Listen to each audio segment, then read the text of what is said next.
It's time for bookkeeping, beer, and BS. Do you mind if I go, Dan?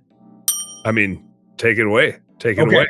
So first off, I just want to affirm that what I heard you say earlier was if you're working with a really good vendor, they should charge you more money to keep doing the job they're doing. I just want to make sure. That wasn't not for me. Okay. My bad. I thought that's what you said. Okay. In general. So funny story, one leads into the other, but the first one is this. I'm a young insurance guy. I didn't really know a lot about what I was doing at this time, but I was trying to fill the shoes just like you do when you get into your career.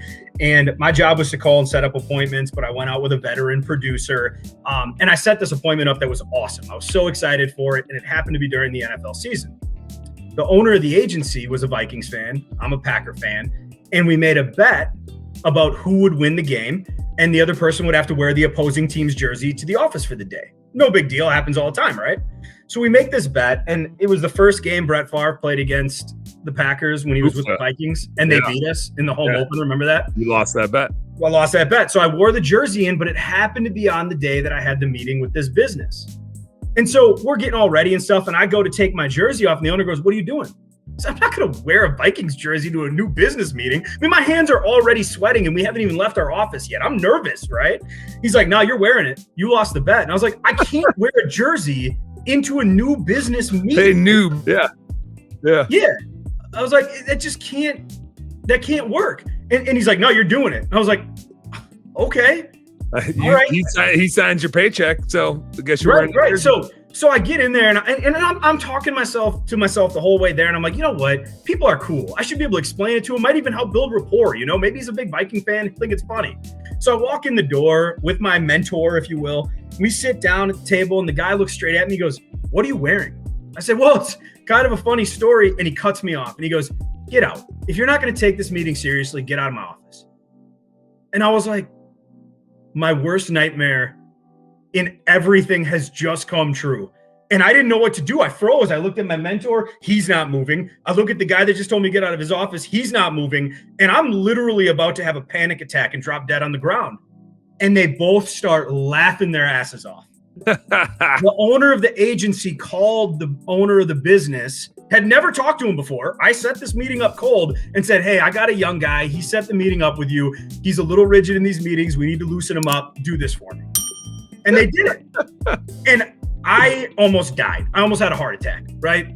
And so it leads me into my second story. Kind of funny, but it leads me into my second story, which kind of brings me to what you guys were just talking about trying to change the game. So when I first started in this industry, I learned a lot really quick. I'm a relatively fast learner, but I was having a hard time getting the message to the people the way I wanted to. I just sounded like a used car salesman. I sounded like I was just pushing a product, even though I had more passion behind it than that.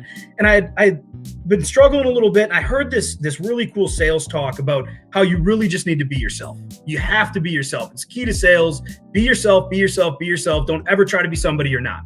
And so I'm making calls one day. This is a few years after this incident. I'm making calls one day and I stumble across this account. Dan knows this for sure. Maybe some of the listeners do, but this company had an experience mod for their workers' comp program that was through the roof. There was a million things wrong on it. There's money on the table. It was like the most low-hanging fruit account you could ever ask for. And so I was excited. So I called this business owner and I started telling him who I was. I was rigid. I was nervous. And this guy goes, and he kind of grunted and he just hangs up the phone.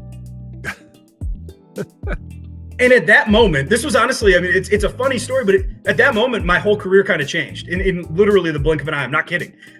It's like this thing hit me that I had just watched a couple days earlier about being yourself. And I was like, nope, I'm not accepting that. So I called him back.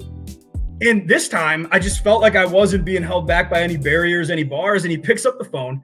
He goes, "This is John." That's his real name. And I said, "John." I said, "Cory Hillary." I said, "Hey, we must have gotten disconnected because I was in the middle of telling you something." He's like, "No, I hung up on you." I was like, "No, there's no way that somebody with a 1.94 mod who's doing worse than everybody in their industry, who has absolutely no control over their work comp program, would hang up on me before I told him everything that was wrong." I said, "I know you don't like salespeople. I know you don't want people to be in your business. I understand that there's a lot of problems with someone you don't know, but I just showed you that I know a lot about your account already and that things aren't right. There's no way you hung up on me. So we must have gotten disconnected, right?" And I sat and waited, and there was a 30-second pause. Felt like 30 seconds, right? Probably 12. And he goes, the ball's on you. That's what he said. And I was like, well, listen, John, I'm not kidding. I'm not going to mess around with this anymore. I know how to fix your program. I promise you I do. This isn't a sales gimmick. I'm not going to go to a carrier to fix it. I'm not going to. You have an issue that's internal that I can fix. Listen to me for 10 minutes. If you don't like what I have to say, hang up on me again. And he starts laughing and he goes, I'll see you at 12 tomorrow. And he's still a client to this day. And so my point to that whole message, and I always tell a story that has some kind of an underlying meaning, is this. We tell these stories and we share things because we're all trying to get better at business.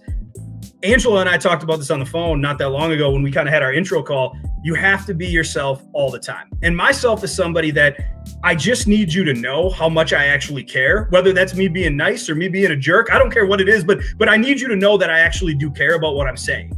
And in this particular case, the only way to get through to this person, who's now a very good friend and a long-term client of mine, was to just kind of put him on the spot and say, there's just no way. And I've told that story before, and I've gotten a lot of oohs and ahs from other salespeople. It doesn't always work. I tried it again, and it failed miserably. My point is, sometimes you just got to be yourself. So that's one of my favorite sales. Hey, what's up, business nerd? Thank you so much for tuning in. I hope you learned a heck of a lot watching that episode. Do me a favor, subscribe right down here. And if you really like what you saw, you got more goods right here. Check out this one, or check out this one, and do this. Go subscribe. Appreciate you. Work smarter, work harder, go earn yourself some pride. Catch you on the next one.